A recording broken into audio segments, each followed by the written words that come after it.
Good morning, good afternoon, or good evening, my beautiful hot messes. My name is Mistress Lavender, and today I'll be reading The Subtle Art of Not Giving an F by Mark Manson. I'm on chapter 8, The Importance of Saying No. But before we start, make sure you like, comment, and subscribe. Are you ready? In 2009, I gathered up all my possessions, sold them or put them in storage, left my apartment, and set off for Latin America. By this time, my little dating advice blog was getting some traffic, and I was actually making a modest amount of money selling PDFs and courses online. I plan on spending much of the next few years living abroad, experiencing new cultures, and taking advantage of the lower cost of living in a number of developing countries in Asia and Latin America to build my business further. It was the digital nomad dream as a 25-year-old adventure seeking. It was exactly what I wanted out of life. But as sexy and heroic as my plans sounded, not all of the values driving me to this nomadic lifestyle were healthy ones.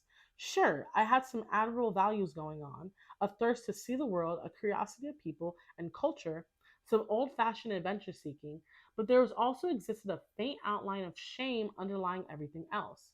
At the time, I was hardly aware of it.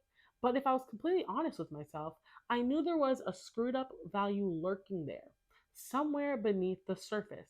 I couldn't see it, but in quiet moments when I was completely honest with myself, I could feel it.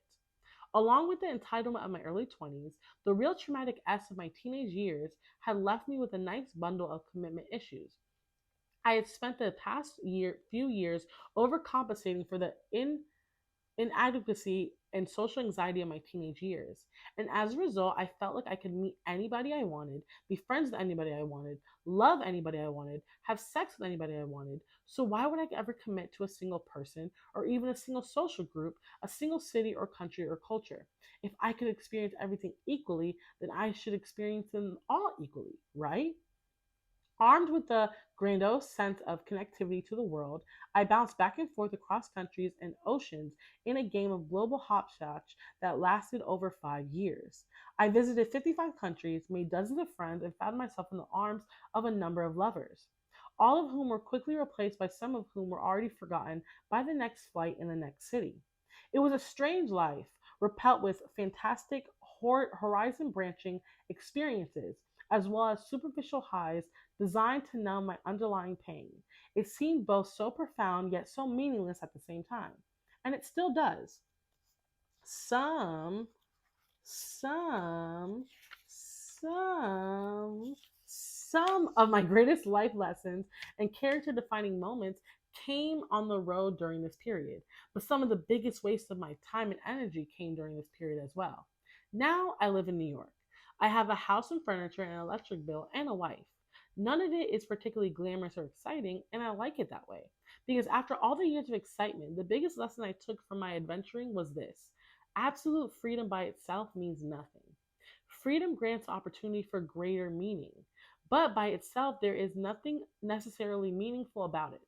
Ultimately, the only way to achieve meaning and a sense of importance in one's life is through a rejection of alternatives, a narrowing of freedom, a choice of commitment to one place, one belief, gulp, one person. This realization came to me slowly over the course of my years traveling.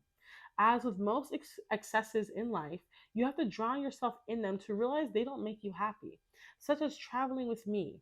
As I drowned in my 53rd, 54th, 55th country, I began to understand that while all of my experiences were exciting and great, few of them had any lasting significance. Whereas my friends back home were settling down into marriages, buying houses, and giving their time to interesting companies and political causes. I was floundering from one high to the next. In 2011, I traveled to St. Petersburg, Russia. The food sucked, the weather sucked. Snow in May? Are you effing kidding me? My apartment sucked, nothing worked, everything was overpriced, the people were rude and smelled funny, nobody smiled, and everybody drank too much. Yet I loved it. It was one of my favorite trips. There was a bluntness to Russian culture that generally rubs Westerners the wrong way. Gone are the fake niceties and verbal webs of politeness. You don't smile at strangers or pretend to like anything you don't. In Russia, if something is stupid, you say it's stupid.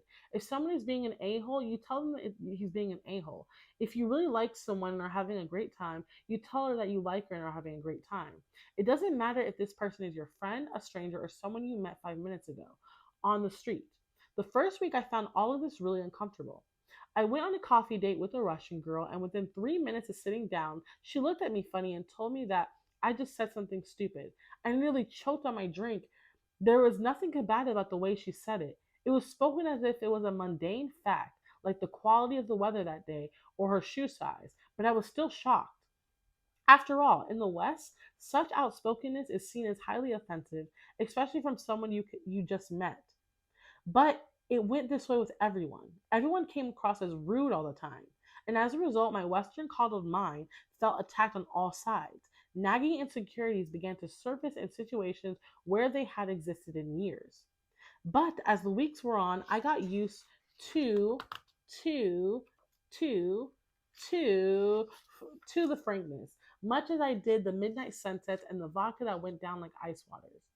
And then I started appreciating it for what it really was: unadulterated expression, honesty in its truest sense of word, communication with no conditions, no strings attached, no alternative motive, no sales job, no desperate attempt to be liked. Somehow, after years of travel, it was perhaps the most un American of places when I first traveled and experienced. I'm just gonna stop here because I keep on messing up. But we're stopping at 162. I'm gonna start at communication with no conditions. I'm so happy you joined me. I just need to drink some water. But yeah, I'll see you next episode at 162 at communication with no conditions in chapter 8 of the importance of saying no. Bye. I'll see you next video.